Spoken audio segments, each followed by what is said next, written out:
Being a race organizer is a hard thing. Angela organizes races for FPV Mexico and is also a race organizer for DSI and the Drone Sports International. We talk a lot about what goes into organizing, what goes into race preparation, what goes into the rules, and the philosophy that she lives by in order to make races as easy as possible. I hope that you enjoy this, and we'll catch you soon. So let's move on to a different topic. So you are, or were, you tell me, a board member of DSI? Yes, I am currently a board member of Okay. DSI. Yeah, Okay. I've And so been now for a that is year. Drone Sports International, Yes, and they put on. Why don't you tell me a little bit about them?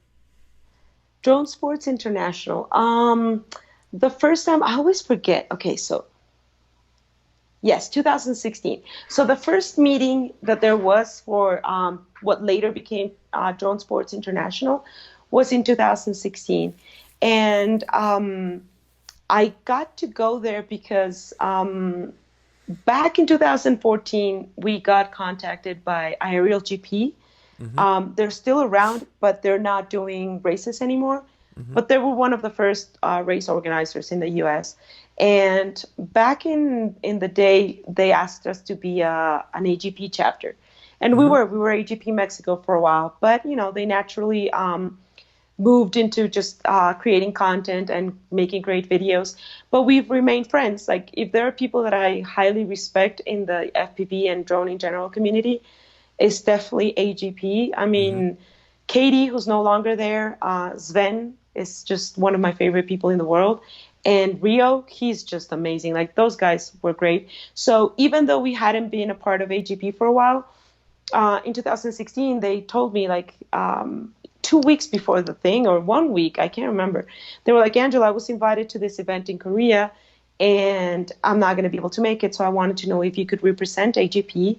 And I've already told them about FPV Racing Mexico. And, like it's definitely a place where you should be.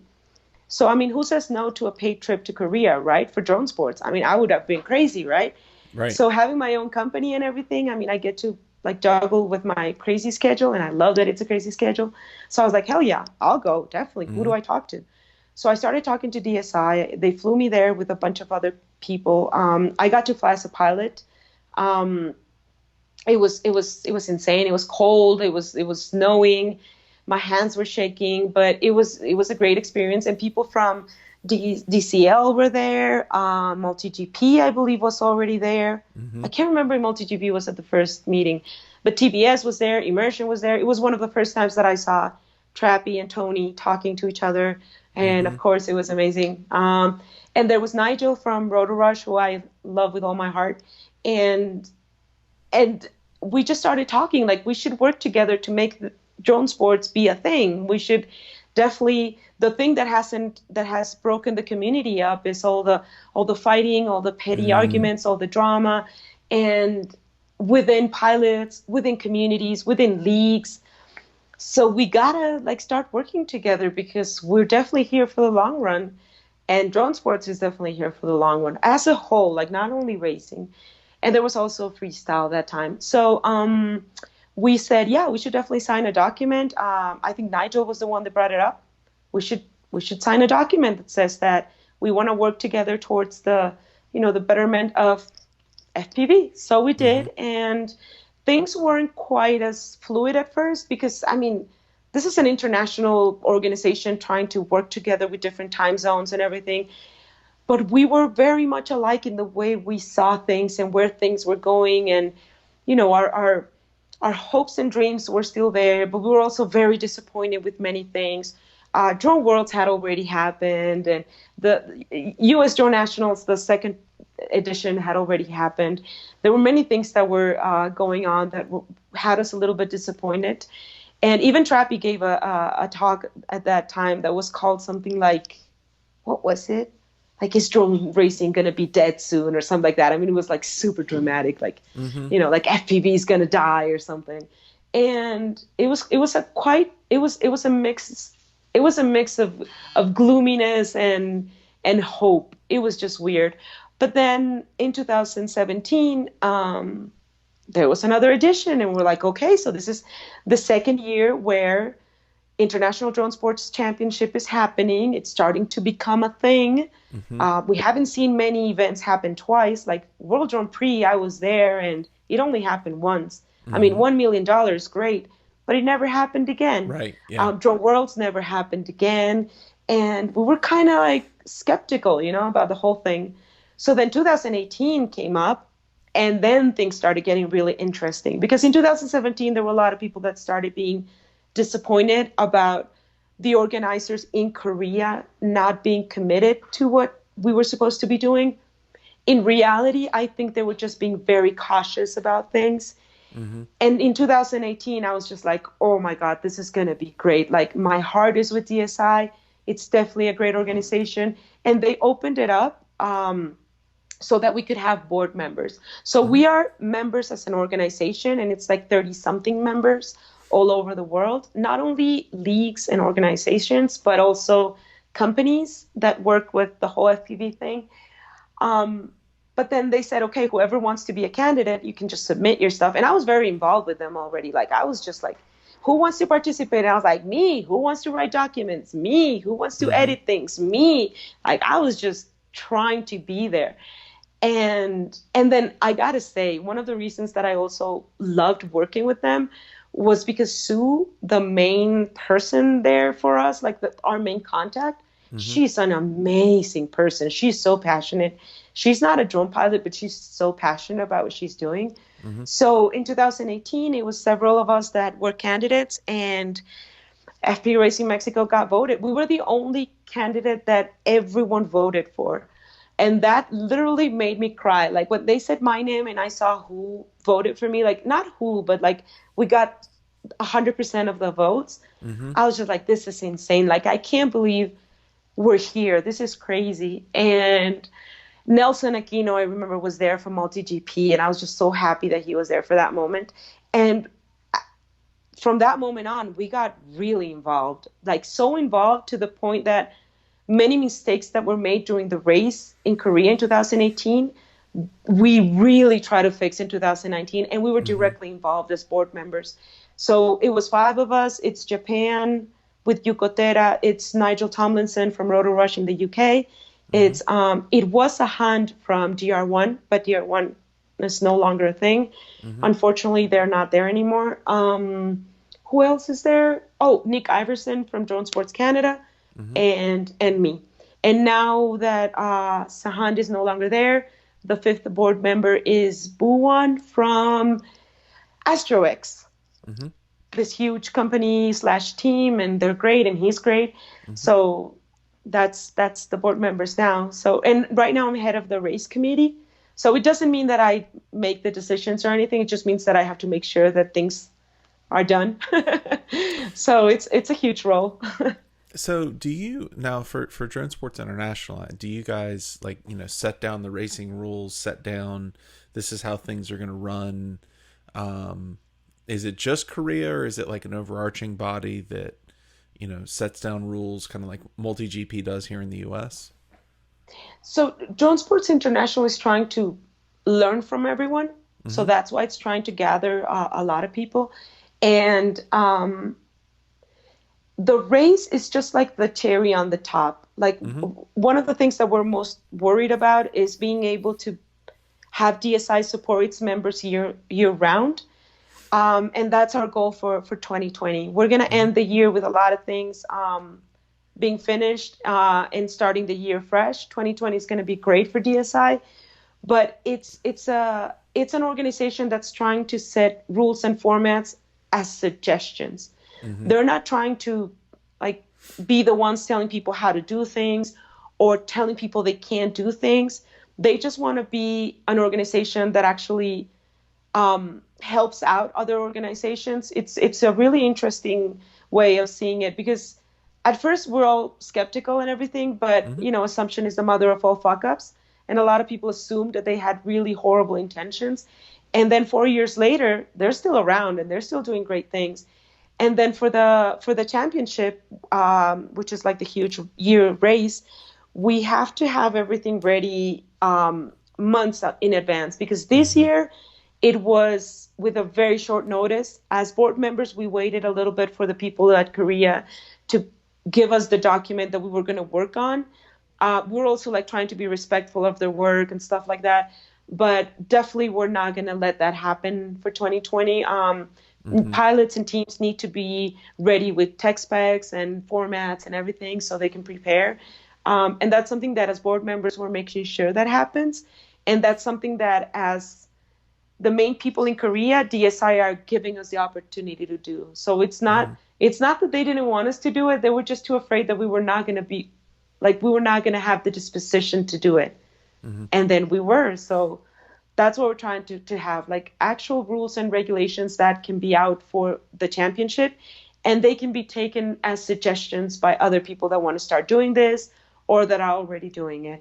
Because I mean, we have everything documented. I mean, Mexico has I'm very proud of what we have as rules and formats and all, but MultiGP has it pretty well as well, right? Like they're a standard, like they're a world standard. But then there are a lot of people that are doing things like that. Like you should definitely interview people from Spain, for example, like DDC from Spain. They are doing crazy, amazing things. Like I have so much respect for them. So there are people working their asses off for drone sports all over the world. And I think DSI is just trying to bring them all together. I think that's good. So one of the things that I kind of it was a realization that I had. So I watched the MultiGP Drone Nationals this weekend. My son and I sat at our counter. We had the laptop open. We watched the finals, right? So we watched the finals, and I mean, it was so much fun for him and I just to sit there and just be like, oh my gosh, this is amazing. I was rooting for everybody. MultiGP has a rule that's been in effect for a few years and is going to go. They're not going to have it next year. It's called the Iron Man rule. Have you heard of it? It sounds familiar, but what is it? So like, if you describe it, I'm going to know what is. Yeah, so the Iron Man rule basically states that if the number one seed, which in this case was Evan Turner, heads up, if the number one seed can take first place throughout the entire bracket, then the Iron Man rule goes into effect. And when the Iron Man rule is in effect, the number one seed only has to win one race to take the entire thing. But if the number one seed does not take first place, then whoever takes two in the final, I guess it's the final 4 or 6 races, which is they do them in batches of 4. So these are the top 4 pilots, right? Whoever takes 2 first wins the nationals. And it led to a little bit of drama. I remember watching it and I'm just like, I'm trying to wrap my head around this rule number one. It's like, well, okay, so if Evan gets into the first heat of the very last set of races and wins, that's it. And he didn't, actually. As a matter of fact, Vanover took him out. But then Evan won the second, and then I think Evan won the third as well. But it was just there was some controversy around it. And I'm curious to know, as a race organizer, as someone involved with DSI, like, how do you know when you get a good set of rules in place? And how do you know when a set of rules is just not working? And what do you do to adjust for that? I would say simplify. Like, that's my first thing. Simplify. Make it easy for pilots. Make it easy for spectators. Make it easy for organizers, for judges, for everyone that's involved. But especially for spectators, like that has to be easy. So one of the things that I don't like about complicated formats is that people don't remember. And this is not crazy. Like, this is 5 years of me organizing races and being to races all over the world, that the more complicated it is, the less pilots really understand about it, because like I've seen so many pilots be like, I don't really understand this. Like, I don't know what's happening. It just happened in Korea. Like, they were also like, wait, what? Like, does this? No, wait, no, yes. And I think that it has to be as simple as possible. And I understand why that rule is in place for MotoGP, because they're trying to reward consistency, Right. which is something that's crucial in racing, because it's not only how skillful you are, but it's also luck, so much luck. Right. And I always tell people, like, for me, it's like if you're, I don't know, if you're playing League of Legends, so it's your skill, right? And it's a little bit of luck, right? But it's not like you are playing League of Legends and then suddenly your screen stops working, and then suddenly your Right. keyboard gets on fire, and then, you know what I mean? Like, Yeah. and then during the whole match, you got to be figuring out why your CPU is not working, and that's drone racing. Like, that's how crazy drone racing is. So just freaking simplify. For example, LEDs in DSI, they're a must, because this is a spectator sport. They bring in public. It's a free show for people that live there, but it's meant for the public. So and obviously for the pilots, right? So they have like this rule that they wanted to have like 40 something LEDs, and we're like, that's crazy. Like, we got to we got to find a middle ground, like, Yeah. I mean, if you want it to be that obvious for spectators, just go X class. Like, Right. Right. just go X class, because it doesn't make a big difference. Like, if you have 80 LEDs versus 40 LEDs versus 30 LEDs, like, just simplify, because you can see it when you're there. Pilots are actually struggling to keep their LEDs going, and it's really, really difficult to set them up. And so you're just adding something else to the complication overall. Yeah. So if you're gonna, it's already difficult as it is. Keep it simple. The rules have to be simple, and it's got to be easy to follow as well. So one of the things that we started doing was just simplifying as much as possible. Not only the rules, but the tracks as well. So even if you have a complicated track, it's a complicated track that you can remember in, 3 batteries later, you know what you're doing. You're not just, wait, what was it? Right. 4 circles here, and then I got a split S here, and then Right. what? You get lost. So I think that you got to simplify. I mean, for me, it's the natural first stages of it, because even though we've evolved so much, and it's been 5 years, it's still nothing compared to all the other sports that have been around, like even e-games. So I think it's really important to just simplify, especially if we want spectators to be following, because in the end, it's what's going to keep this going. It's what's going to make it a sport, So I think that's crucial. I don't know. I think I wouldn't have that rule in place. Like, Yeah. I would have a way less complicated format. Yeah. Well, and I think it's good to point out here, that's not a knock on MultiGP. I think that, like you said, no. they're trying to reward consistency. I think what's interesting is that they've already drafted the rules for 2020, and I can't remember what it was. Oh, it was the false start rule. They had drafted a false start rule for 2020 that was different from 2019, and at nationals, so that the way it worked originally was, if one person false started, then it was basically like a red flag at that point, and anybody else who false started after that was immediately DQ'd.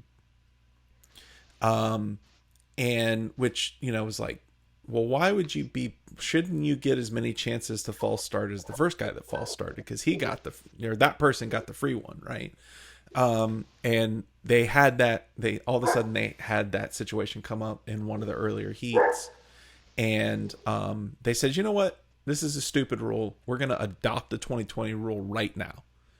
And so the 2020 rule is, if one person false starts, then if that person false starts again, they're DQ'd. But it's not like the rest of the folks get DQ'd because one person already false started. So they definitely adapted to it. And just I like that. Yeah, the watching experience was great for the nationals. Like, we had a blast. There were only 4 pilots per heat. And they had Granted, it's just the FPV feed, but they had, a 2x2 square on the screen where you could see everybody's FPV feed. And it was just like, I mean, just watching it was amazing. It's So, so important to have that. Yeah. hmm I think that was the right call because I was at an event during the entire weekend, hmm so I didn't get to see much of what was yeah, happening. But I just kind of tried to see what was going on because we drove all the way to the other city and then drove back. So I yeah, couldn't really catch up to what was happening. But you're telling me about this whole like saying F this rule, let's go with 2020 rule. yeah, I think that's a smart call. Like I like that they're very like I absolutely love that multi-GP knows how to make the tough decisions because it's not easy. It's the worst thing in the world. As an organizer, it's always your fault. You're yep, always the bad guy. Even though you always lose a lot of money in every event, you're always somehow, in the eyes of some pilots, becoming a millionaire. right, You're obviously cheating the entire time. I mean, because why would you be doing this if it's not for to give someone who knows who the advantage? I mean, you're always trying to screw someone over. I mean, of course, sarcasm for anyone that doesn't get it. It's right, sarcasm. yeah, yeah, Being a race organizer is one of the worst jobs out there. You're never. I don't want people to say thank you. I just don't want people to hate on me. right, And this happens to every single organizer in every single country. hmm Absolutely. And that is one of the things that I love about DSI because we get together once a year and just like, yeah, right. It's bad, right? Yeah. Oh, well, yeah. Are it's, pilots mad about that? Oh, yeah. even, I mean, even here in my little town, we had one guy, this guy Rob Garland, who I've interviewed, and he was the race organizer for all the races that we had. And just the drama that came out of him just saying, these are the rules, we've got to stick to them, right? Following multi GP rules that were well laid out at the time. And I mean, just, God, people just hated on him because of it. So the Yeah. job of an organizer is definitely not easy. It's not one that I want No. personally. No, it's definitely not an easy one. It's physically exhausting. hmm It's financially exhausting. It's crazy. It's crazy. I don't I like I think there's a lot of love in me for this because I keep doing it and I just can't stop doing it. I'm very wise and I say this with no I have no problem saying it. Like I'm very wise with how I spend my time hmm and I absolutely love my life. Like I love every second of my life and what I do with it. And if I die today, I'll die happy. I love organizing races. Like I absolutely love organizing races. I love organizing drone events because hmm I don't only do like mini quads. I hmm love organizing drone events. I love sharing this with people. I give a lot of talks and workshops and it's just so rewarding because you see the spark in people's eyes. Even if they're gonna even if they're going to crap on you the next day on social media because that's what they love to do. But when they're racing, you can see how happy they are. And also, something that I don't think a lot of people take into account is that you are creating platforms for other people. So hmm you create, like MultiGP created this amazing platform for pilots to actually succeed. hmm Without them, and I'm not saying that pilots need the leagues. It's mutual. Everybody needs everybody. That's why it has to be a community. It's a living organism, and we all need each other. And it's great that we can recognize that some people put the platforms there, be it a podcast or be it a I don't know, being a company that provides or someone that sells great components or whatever. Like you're putting platforms out there for people to actually succeed, and that's hmm something that I love. Even if I don't particularly feel comfortable during certain situations where I have to make tough decisions, and also I'm not alone in this. Like it's a team. hmm It's really it makes us really happy to know that pilots in our country and now in Latin America are getting opportunities to be sponsored, to be hmm highlighted, to be seen, because you set a platform, like something that came out of drinking a couple of beers and saying, hey, we don't know what's going on in Latin America. We should definitely have a championship, right? Yeah. 8 months later, we have a championship. Like, that's crazy. And the friendships that come with it are amazing. But it's definitely tough. And I think MotoGP has done a great job by being, I mean, I know a lot of tough decisions they've had to make, and Mm-hmm. I admire them for having the pants to do it the right way. Yeah. Even if it doesn't make everyone happy, Yeah. even if it doesn't. Yeah, I think, I think we need to send a PSA out right now. And ladies and gentlemen, do not hate on your race organizer. Okay? That is a hard job. Give them some love and some props, literally props, because they probably fly too. And don't be a douche. Don't be a douche. Yeah. I mean, it shouldn't be that difficult because in the Right. end, I mean, we're doing something that we all love, right? Yeah. So, I mean, Yeah. at least like that's what I always tell pilots. Like, even if things go wrong, at least you got to fly, like Mm-hmm. at least you got to Yeah. fly. Like Look, I haven't got to fly in so many of my events. I've flown at one race event. I'm more of a freestyle pilot. If you could call me a freestyle pilot, I just like to put a drone in the air. Somebody called me a cruiser the other day, and I was like, all right, fine, whatever you want to call me. That's what I do. But I understand because when I try to do freestyle, I feel like a cruiser. Right, yeah. I was Yeah. like, no, man, like I'm doing really under the branches. I'm really big on throttle control, like being under things, and no, man, you're just cruising. So I have no idea where I was going with that. I totally lost my train So of wait, thought. you were talking. Oh yeah, you went to a race. Oh yeah, no. So I've raced in one event, and I have Yeah. 2 official multi-GP points under my belt because I was able to complete 2 laps in the entire race. Oh my God. You should be proud. I am proud. I'm daggone it. I'm proud of those 2 points. Those are the 2 hardest points I ever worked for. So, Nice. one of the things, I have known some race organizers. It's a hard job. And I really don't know that that's something that I would want to do. I would love to facilitate and serve people, but it sounds to a degree like, you get a lot of hate there. And I understand the getting hate. But I'm glad that Angela and all the race organizers out there do what they do, because without them, we would not have the hobby and the racing that we do. And it's awesome to watch. In the next episode, surprise, we're going 4 episodes here. This is a new format. I hope you guys enjoy it. In the next episode, Angela and I talk about the defining moments in FPV history. From Drone Worlds to Hammergate, we talk about a lot of it and what it meant for the industry and the hobby and the sport in general. So I hope that you guys enjoy that, and I hope you watch.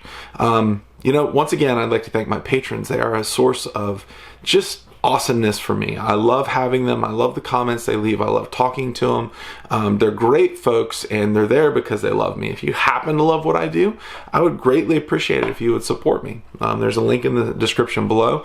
All of my $3 patrons and above get a podcast that drops the same day as the original video. And it's something that, a lot of people ask for, and that's why I'm providing it. So if that's interesting to you, I hope you check it out, and I'll talk to you soon. Bye.